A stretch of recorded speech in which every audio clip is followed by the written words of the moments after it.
Tonight on Piers Morgan Uncensored, Israel's bombing intensifies in Gaza as the nation marks 1 month since the Hamas terror attacks. Is the Middle East at risk of all-out war? I'll talk live and exclusively to the exiled Crown Prince of Iran.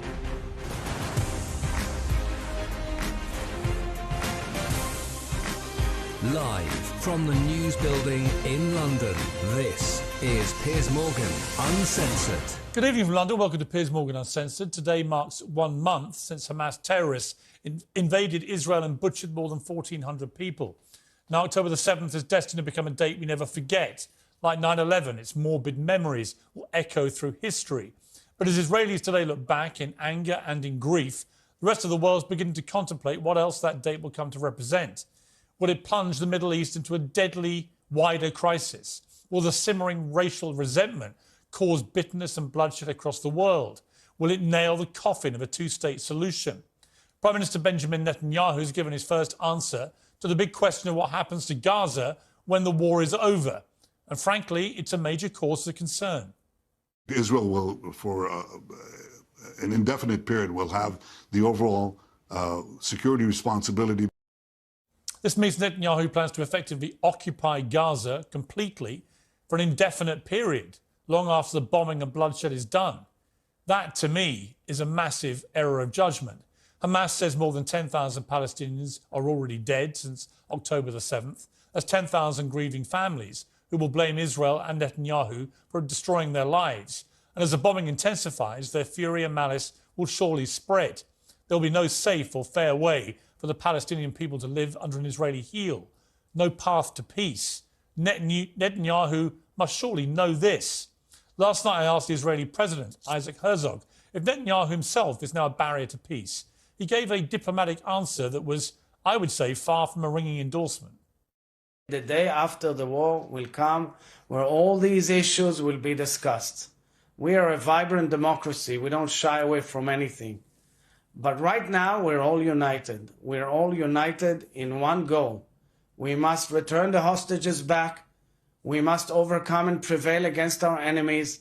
And we must bring peace and security to our borders and our peoples. This is my only aim at this point. And I get it. Israel's focused on wiping out Hamas after what they did to their people on October the 7th. But what happens next will change the course of history. Palestinians need new leaders who accept a Jewish state. Israel needs a new leader who recognises that Palestinians too deserve a state and the same human rights as Israelis. Netanyahu has honestly divided to rule. He propped up Hamas to split the Palestinians with now catastrophic consequences. Now he's making incendiary calls for more lengthy occupation when tensions couldn't be higher. I don't know, frankly, who should control Gaza when Hamas, or if Hamas, is wiped out. But I do know it can't be Benjamin Netanyahu. Well, my first guest tonight was a guest of Prime Minister Netanyahu in Israel earlier this year, when he was feted as the most prominent Iranian to visit Israel in history. The exiled Crown Prince of Iran, Reza Pahlavi, joins me now from Washington, D.C. Great to see you, Crown Prince. I really appreciate you joining the programme. I've interviewed you several times over the years in different circumstances, so it's great to have you on Uncensored for the first time. First of all, your reaction... was good. I'm sorry. Sorry, good to talk to you again, Piers, after about 12 years, I think, last time we spoke. So, it is, when I was at CNN. It is, it's good to see you. Yes, let me ask you, first of all, your reaction. We're a month in now to the Israel-Hamas war. What is your reaction to what has been going on? Piers, I think that the world cannot ignore the elephant in the room, and that is, since the rise of radical Islam as a result of the Iranian Revolution that took my country hostage to begin with and has since fomented this kind of antagonism, regional instability, warmongering, supporting terrorist groups and what have you, we should not really be surprised that at the tail end we are faced with this kind of rises in tension. And I think it's telling that, you know, we have to cure the disease ultimately, and until we don't put an end at the ideology itself, I don't think we can really be hopeful to have a legitimate peace in the region for the best interest of the people living there, and of course beyond our region, how it impacts the rest of the world. Yesterday, I interviewed the president of Israel, Isaac Herzog. I know you met him as well as Prime Minister Netanyahu on your historic visit to Israel. And he said this about Iran. There's an empire of evil from Tehran emanating with a whole culture of hate to eradicate all of us. Would you agree with that? Look, I think President Herzog, Prime Minister Netanyahu, and I think along with that, many leaders and beyond leaders, people in the world who by now have hosted in their respective countries in the West and elsewhere, Iranians who were forced to flee the country as a result of this regime, to understand that what the Iranian people are like and want is totally different than the regime in Tehran. And I've always asked for the world community, including media, when they talk about Iran, to specify that they are talking about the regime in Iran, not the people of Iran. So when we say Iran, I want to make clear that this is not the Iranian people you're talking about, but the regime. That's very important as a distinction, because I think that while the problem correctly emanates from Tehran, and I've been saying this all these years, that the eye of the octopus is in fact in Tehran, and we are busy fighting the tentacles without putting out the beast itself. Of course, in that statement, I think he's correct. The question, however, is how can this change come about? And there's a lot to discuss about this matter. Well, there is, and of course, central to this right now is the war against Hamas, a terror group who've been in charge of Gaza for 17 years or so, really ran a repressive regime of their own against their own people, continued to treat Palestinian civilians as just some kind of military capital that can be expended on a whim, it seems. And everyone who saw what happened on October the 7th, who has an ounce of humanity, will completely understand why Israel is going so hard now for Hamas. But the problem for the wider world, and certainly for the wider Arab community, is that in trying to eradicate Hamas, who live amongst civilians, there are thousands and thousands of completely innocent, often children, half of the casualties are reported to be children, being killed in the process. Is there a moral equivalence here? Is there a line that Israel shouldn't cross? Or is this idea that they should be proportionate just for the birds if you're in a war and you're trying to wipe out a terror group? Well, again, the principal funding and the principal support that comes to these groups must have a money trail and a source in terms of what's keeping them going. It's not a secret that the regime in Tehran has been behind most of these groups, has financed them, has armed them, has used them as proxies to advance their agenda in the region with the ultimate goal of exporting an ideology and force the world into assimilation under a modern-day caliphate. This is not simply in the region, Piers, mind you. Today we hear this ominous sound of radical Islamists who are trying to shape a different future for countries even in Europe, hoping to gain a majority and force the laws to change in the way they want to see the world governed under this kind of caliphate. This is really a challenge that faces all of us. It's not just an issue to Israel having to deal with the problem of having been attacked by a terrorist group. It is the nature of the beast itself. As I said, it's a disease that needs to be cured. And while you can deal with the symptoms, if the cure is not found, and in my opinion, the cure is to put an end to what is the source behind this extremism, this radicalism, the problem will never dissipate. One has to do what they have to do, sometimes wrong, sometimes it's a moral issue, as you pointed, but that doesn't solve the ultimate problem.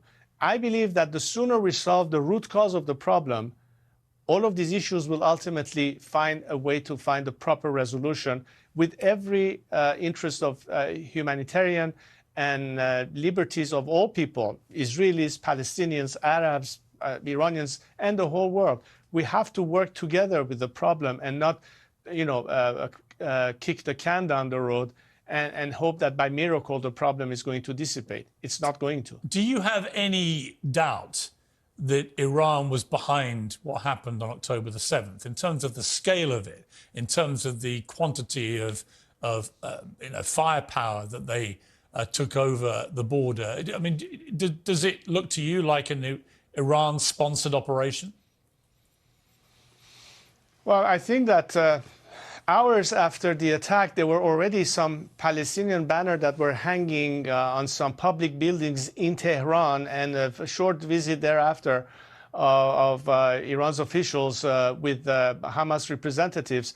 This simply is not a coincidence. It must have been in some form or shape planned or anticipated. And in fact, they haven't denied the fact. Hamas itself had thanked officially one of their representatives. I saw a clip somewhere where he actually acknowledges the support coming from Tehran. So they're not denying it. And I think that's a fact that is hardly contested by anyone who understands enough about the quagmire in the Middle East and Iran having been the godfather of terrorism all these years. Final question. We've seen ISIS pretty well wiped out. We've seen al-Qaeda severely diminished in its ability to operate. If Israel was to be successful in eradicating Hamas and effected regime change in Gaza, could you see this spilling over potentially to regime change in Iran? And if it did, would you be keen to go back there and assume the power that was removed from you in 1979? Well, Piers, my formula for change in Iran is, of course, based on popular sovereignty and the free will of the Iranian people that can only choose their future from this regime that denies them the right to freely choose or elect whoever they want in the future. My process for change in Iran is to make sure that we have a democratic transition post-regime collapse, that we can have a constituent assembly when people's representatives will debate what will be the best course for the country in the future, to offer the Iranian people by referendum a chance to ratify the proposed constitution, hopefully based on the Universal Declaration of Human Rights, which are clear, separation of church from state. And it is for the Iranian people to ultimately voice their choice. I'm not running for any office or having any other ambition in mind other than to serve that process and be a facilitator for that process and speak on behalf of all Iranians for their right to choose and freely determine their future. I do, however, believe that the solution in Iran is regime change, and this regime will never change its behavior, which is why in 40 years of trying, the biggest problem and flaw in Western policy, foreign policy vis-a-vis Iran was an expectation of behavior change. This regime's DNA doesn't go along with the values that Iranians cherish, that is also cherished in free countries: human rights, equality, putting an end to any form of discrimination. So at the end of the day, we need to make sure that people in the world, if they truly want to help the process of stability and democracy and freedom, to be on the side of the Iranian people and forget about continuing to negotiate with a regime that has never had any intentions to reform itself. The time has come for change at the ask of the Iranian people. And therefore, I think the world has a golden opportunity to use the best allies they have in the process as the instrument of change, the Iranian people themselves. But they cannot fight alone. We need to have support from the coalition of the willing in free societies and people who do champion democracy and human rights. But one word answer: if you got the opportunity democratically, would you go back and lead Iran? I will help my fellow compatriots as much as I can with no personal ambition. I don't think that the issue for me is anything beyond helping the creation of the kind of institutions well beyond the constitutional government, because civil society is the ultimate watchdog for society, and we need to strengthen this institution to make democracy a lasting system in the country. Okay, I'll take that as a yes, not 76 words, Reza. No, I will help any way that I can, of course, if the opportunity presents itself. It's good to talk to you again. Thank you very much indeed for joining me. Reza Pahlavi, thank you very much. Thank you, Piers. The exiled Crown Prince of Iran. Fascinating stuff.